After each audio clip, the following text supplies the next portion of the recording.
मिरजेतील छत्रपती संभाजी महाराजांचा भव्य पुतळा उभारण्यात येणार आहे। शौर्य, त्याग, बुद्धिमत्ता आणि स्वराज्यातील अढळ निष्ठेचे प्रतीक असलेले छत्रपती संभाजी महाराज हे मराठी मनाचे आराध्य दैवत आहेत। एक महान योद्धा, विद्वान आणि धर्मवीर म्हणून त्यांनी आपले संपूर्ण आयुष्य स्वराज्य व धर्मरक्षणासाठी अर्पण केले। कोणत्याही शत्रूसमोर न झुकता त्यांनी प्राणांचे बलिदान दिले आणि त्यामुळेच त्यांचे कार्य आजही प्रत्येक मराठी माणसाच्या मनात आदर आणि स्मरणात आहे। युवा पिढीसमोर छत्रपती संभाजी महाराजांचा आदर्श कायम राहावा या उद्देशाने मिरज येथील प्रभाग 20 मध्ये कृष्णा घाट येथे ज्या ठिकाणाहून सांगली जिल्ह्याची सुरुवात होते त्या पावन कृष्णा काठावर पूररेषेच्या वर स्मारक अथवा पुतळा उभारण्याची मागणी करण्यात आली। माजी नगरसेवक योगेंद्र भगवान थोरात यांनी मागणी केली तसेच पाठपुरावा केला। या स्मारकासाठी जिल्हा नियोजन समितीमधून 3.25 कोटी रुपयांचा निधी मंजूर करण्यासाठी पालकमंत्री व आमदार सुरेश खाडे यांच्याकडे प्रस्ताव सादर करण्यात आलाय। निवडून आलो किंवा न आलो पण दिलेला शब्द पाळणार अशी माहिती माजी नगरसेवक योगेंद्र थोरात यांनी पत्रकार परिषदेत दिली। हे स्मारक मिरज शहराच्या ऐतिहासिक आणि सांस्कृतिक वैभवात मोलाची भर घालणारे ठरणार आहे असा विश्वास माजी नगरसेवक योगेंद्र थोरात यांनी व्यक्त केलाय।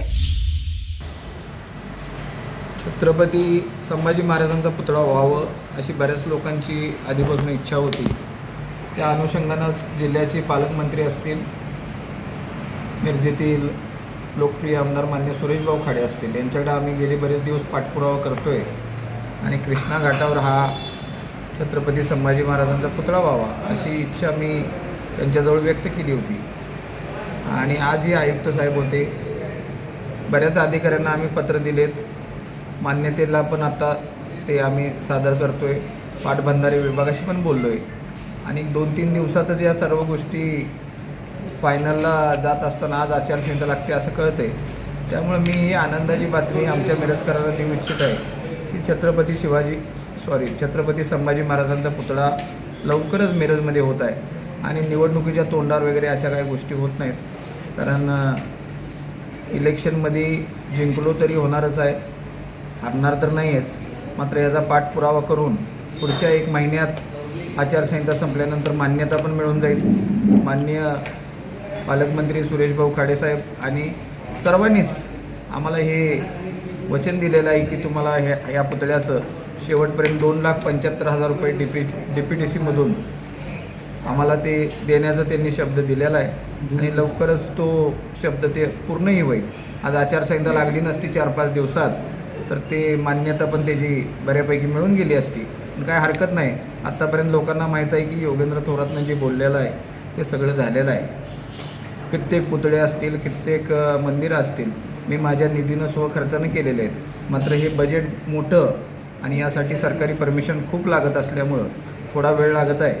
तर या 3-4 दिवसात जर आचारसंहिता लागली नसती तर या गोष्टी पूर्णत्वास गेल्या असत्या।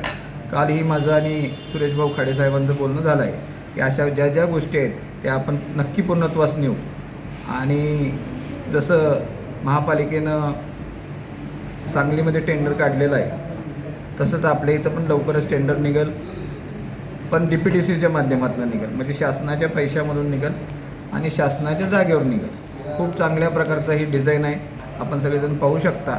सर्व लोकांना दाखवून हे करून पुढची प्रोसिजर पूर्ण होईल। पूर आला होता, त्या पूर रेषेच्या वर हे स्मारक होणार आहे, त्यामुळं पुराचाही धोका असणार नाही। संकल्पना इतकी चांगली आहे की जेव्हा सांगली जिल्ह्यात, कोल्हापूर जिल्ह्याहून किंवा कर्नाटकातून कोणतेही लोक येतील तेव्हा सर्वात पहिल्यांदा छत्रपती संभाजी महाराजांच्या पुतळ्याचं दर्शन होणार आहे। मार्कंडेश्वर मंदिराच्या पावन ठिकाणी आणि कृष्णा घाटाच्या पावन किनाऱ्यावर हे खूप चांगलं एक स्मारक होईल, पुतळा होईल। त्यासाठी परमिशन लवकरच पूर्ण करण्यात येईल।